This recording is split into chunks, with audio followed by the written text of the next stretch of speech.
Welcome to Luca is a Billionaire, where the only thing I invest in is your answers. In this video, I will explain how to make Bosnian baklava.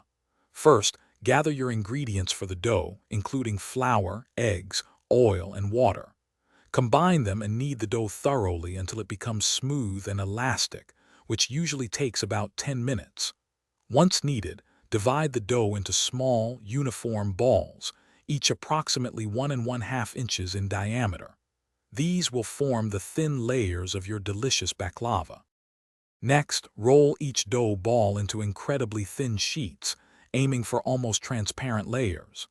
This is crucial for the baklava's delicate texture.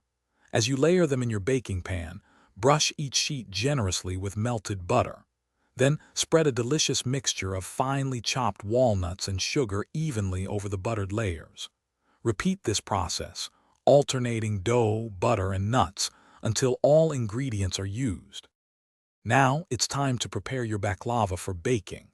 Carefully cut the layered baklava into traditional diamond or square shapes directly in the pan. This allows the syrup to penetrate evenly later. Before placing it in the oven, pour any remaining melted butter over the entire surface.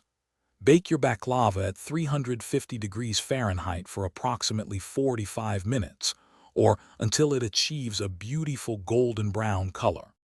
Finally, let's make the sweet syrup.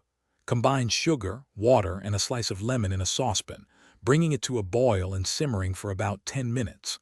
Once your baklava has cooled slightly, pour the hot syrup evenly over it, allowing it to soak in completely. Let it rest for several hours or even overnight for the best flavor.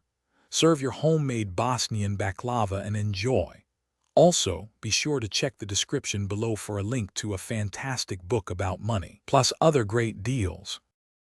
Thanks for watching and please subscribe. It's the best investment you'll ever make.